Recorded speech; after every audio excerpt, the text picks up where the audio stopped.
Tonight, there's more anxiety on the southern border after a new report that Latino Americans are being denied passports and having their U.S. citizenship all of a sudden questioned. CNN's Nick Valencia is joining us. He's following the story. Nick, hundreds of people reportedly are being accused of using what, phony birth certificates? That's right. It's shocking. And specifically, the government is cracking down on those who were delivered by midwives in South Texas between the 1950s and the 1990s. And as the Washington Post reports that this is happening with more frequency and that it could affect hundreds, if not thousands of Americans, most of them Latinos. Along the border in South Texas, American citizens are being denied U.S. passports, and their nationality is being questioned. The Washington Post reports those denied are often Latino, living here along the border. In some cases, the legal limbo caused by a denied passport has left Americans stranded outside of the U.S. or facing deportation proceedings. According to the Post, the Trump administration is accusing hundreds and possibly thousands of Hispanics along the border of using fraudulent birth certificates since they were babies, and it is undertaking a widespread crackdown. Scrutiny and passport denials for those born near the border began during the George W. Bush administration and continued through the early days of Barack Obama's presidency. The State Department is not providing current data of the denials, so CNN cannot independently verify they have surged under President Trump. But several immigration attorneys in South Texas paint the picture that it has. One attorney told us that he has dozens of such cases in court now.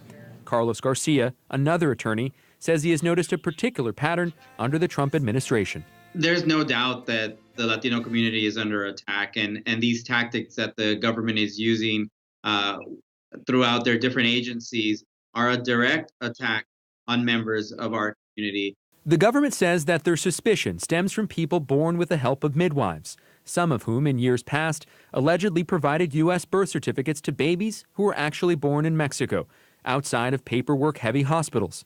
Midwives are a common option in South Texas for families unable to afford the labor ward. It's really difficult and try to prove that you were born. I'm American.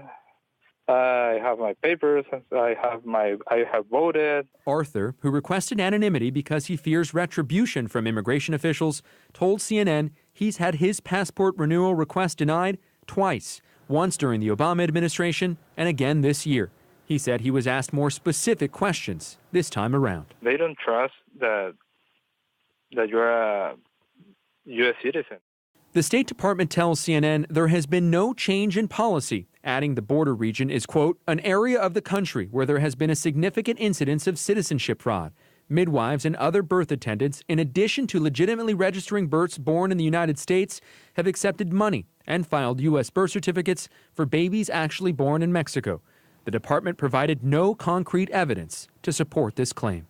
I've had people walk into my office wearing a military uniform, come in and basically in tears telling me that a superior has indicated to them that perhaps they aren't United States citizens. It's definitely present. It's definitely a lot. Now, many who bear the burden of proving their birthplace are in limbo.